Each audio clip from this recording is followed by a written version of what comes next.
It's such a pleasure to be here. I have turned down, was lucky enough, and I'm always honored to be asked to speak, but I turned down everything else because everything else felt like something that we have to fight about. And I feel like we do a whole lot of fighting these days, but this agenda and this cause and the cause of eradicating extreme poverty and improving the lives of women and girls around the globe is possibly the last area where you can get Democrats and Republicans in this country in a room together without ending in a feud.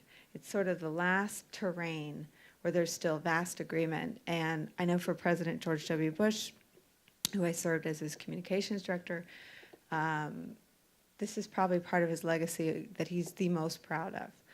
And the work that he was able to do with Tony Blair and with Bono and with NGOs that are still doing, I think he would say, the hard work, I think was one of the highlights of his presidency and is most likely the highlight of his post-presidency. I tell a really short story about, and then I'm going to bring out my friend Ralph Reed, who's doing much more than most of the Bush alumni who were honored to watch this work, but haven't contributed as much as Ralph did and still does. I went to the G8 summit with President Bush. I traveled to Scotland.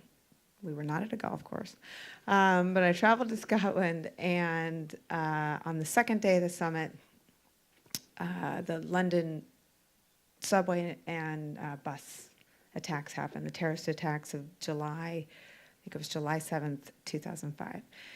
And Bono was there. It was a year that he was advancing and advocating the One campaign, and the G8 leaders were there, and he was making the case personally, and he's extremely persuasive when he does so. And all the African leaders were there, and the agenda that year for the G8 summit was the poverty agenda. Was, you know, what can the G8 do? What more can they do? And after the terror attacks, there was a discussion in the hallways. I felt like Forrest Gump. I was called into Tony Blair's room, and he and Bush were sitting there trying to, Tony, what do you think we should do? And they were talking about whether everyone should return to their home countries to address their populations, or whether the G8 should go on and they should continue the conversation about specifically about eradicating poverty in Africa.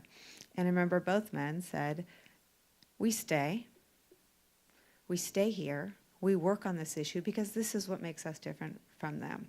And I think that always stuck in my mind, and particularly during these tumultuous times, as certainly a belief and an ideology that is not polarizing, a belief and an ideology that can bring together not just people in this country who are hungry and desperate for it, but people around the world, a belief that can animate millennials who seem so turned off by everything and everyone other than Bernie Sanders, who's no longer an option for them, who can sort of bring around a faith-based community and extremely liberal people, and really unite people around an idea that does a whole lot of good and saves a whole bunch of lives and says more about our identity and us as a country than just about anything else we do. So I'm excited to have a chat about these topics with my friend Ralph Reed, who is not only someone who has been on the front lines in politics, but as the founder and still the chairman, right? Ralph, nod if I'm right. You're still the chairman, right?